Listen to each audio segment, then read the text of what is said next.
Joining us now, Israeli Special Ops veteran Aaron Cohen, Fox News contributor Hugh Hewitt. All right, I thought the announcement today, Aaron, was a really big deal. There was a bombardment, the likes of which people were pretty unfamiliar with. Over 1,000 separate attacks. Didn't get a lot of fanfare in the press. Then the Houthis attacked Ben Gurion Airport, and the Israelis hit their major airport much harder. They seem to have now just given up and given in. Is this an indicator of where things are going in the Middle East generally, especially Iran?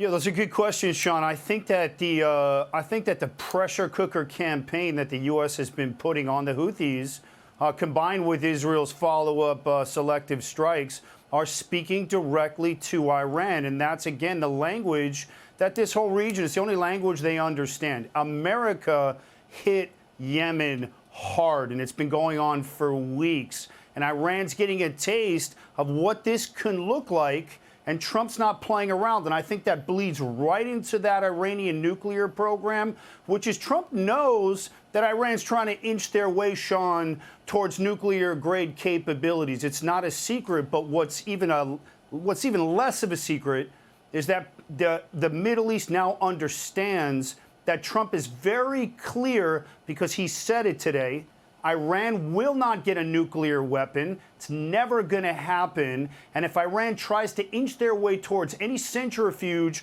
or any weapons-grade uranium or any secret sites or any secret places where that uranium can't be inspected, President Trump's not going to have it. And again, like we say in Hebrew, "Ze hasafa shel hamizrach hatichon." That's the language of the Middle East. And Trump is finally feared, which is the only way to deal with this region, Sean, on the macro picture. You've got to be strong. Otherwise, you're going to keep sneaking around and playing. But Trump making these announcements is finally setting a tone that's going to calm down and create that stability, in my opinion.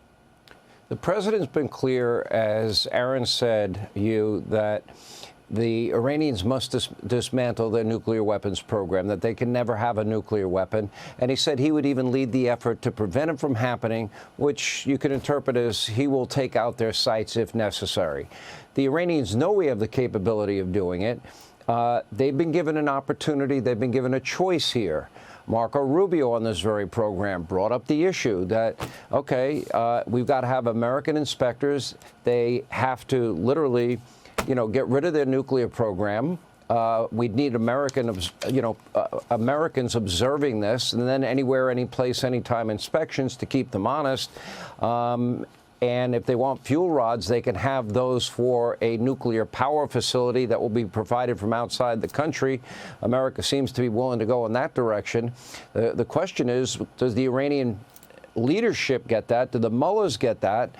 And the one danger, the one factor, there are a lot of bad actors that have nuclear weapons, but not people that believe in the ideology of convert or die, or a caliphate, or that if you kill the infidels, you're rewarded in heaven.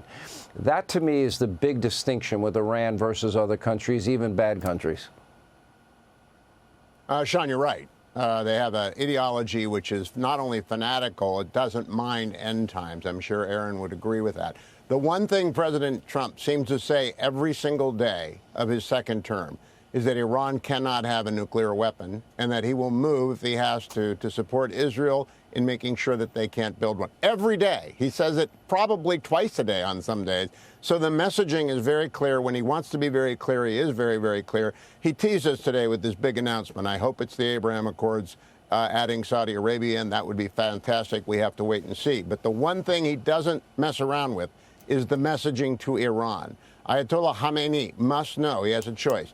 Open up the doors, take out the centrifuges, let us smash them, turn over all the enriched uranium, dismantle it all, or we will do it for them, with or without Israel, though probably with Israel. And I think since Israel is the equal of any ally America has, probably with them, but it's the clearest message of a presidency that has a very emphasis on being clear with our enemies. It works. It's working very well.